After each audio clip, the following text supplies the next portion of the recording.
राजस्थान प्रदेश का चिकित्सा विभाग लगातार चर्चाओं में है। मैं पहले भी कहा हूं और अभी भी कह रहा हूं। ऐसा इसलिए कि पहले भी थोड़ी देर पहले ही आपने फार्मासिस्ट को देखा, मैंने उनको कवर किया है, वो आज तस्वीर बता रहे हैं।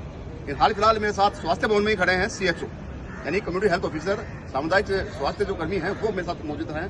और उनकी क्या मांग है? उनकी मांग इतना है कि जब आपातकालीन लगी थी, कल परसों युद्ध हुआ था पिछले दिनों भारत पाकिस्तान का, उस समय उस 1200 की भर्ती थी, उसमें 1000 से लेकर 1200 तक जो अभ्यर्थी थे उन्होंने ज्वाइन कर लिया था और उनको आपातकालीन स्थिति में देखते हुए कहीं ज्वाइनिंग दे दी गई थी। हाल फिलहाल 4000 के लगभग जो अभ्यर्थी बचे हुए हैं हाल फिलहाल, और मेरे पास करीब सैकड़ों की संख्या में प्रदेश के विभिन्न अंचलों से आए हुए कुछ CHO मौजूद हैं।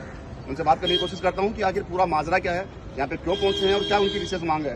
सबसे पहले आपके पास नाम क्या आपका? मनीष कुमार। मनीष, यहाँ पे कौन करता है? हम इसलिए इकट्ठा हुए हैं, अभी आज जैसे कल परसों भी आए थे, हम 3 दिन से सर आ रहे हैं। मैंने चल हमारा ये है कि जिन्होंने ज्वाइन कर लिया, चलो आपातकालीन स्थिति, हम भी देश सेवा में साथ है, देश के साथ है, ठीक है। हम जिनका ट्रेनिंग कंप्लीट थी उनको तो सीमा पे दे दी, और जिनकी ट्रेनिंग कंप्लीट नहीं है उनको भी इधर उधर पटक दिया, मतलब गृह जिला किसी को नहीं मिला।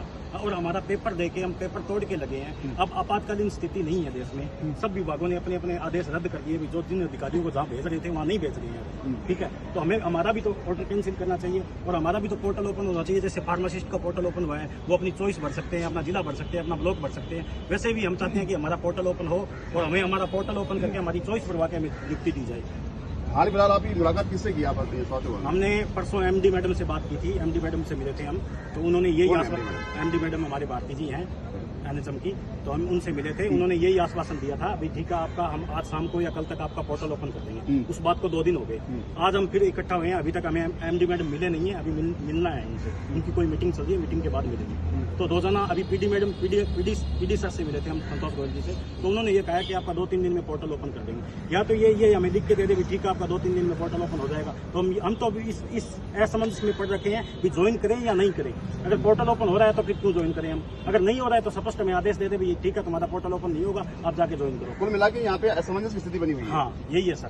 जो अभ्यर्थी ज्वाइन कर चुके वो ज्वाइन कर सके, वो भी एग्री है, वो भी परेशान है। वहाँ ना तो उनकी कोई रहने की व्यवस्था की गई है, ना उनका कोई खाने की व्यवस्था की गई है। दूर दूर गाँव में उनको ड्यूटी दी है, वहाँ ना तो सोने तक की व्यवस्था नहीं है सर। सरकारी स्कूलों में 100 के गद्दों पे 100 के काम कर रहे हैं वहाँ पे 3-4 दिनों से लगातार।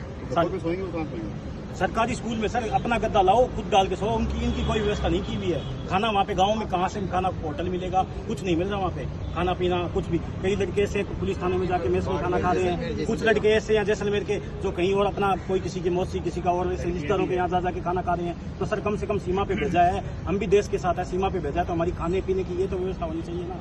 यही नहीं करेंगे ये व्यवस्था, हम भी विभाग के लिए काम कर रहे हैं, वहाँ स्वास्थ्य की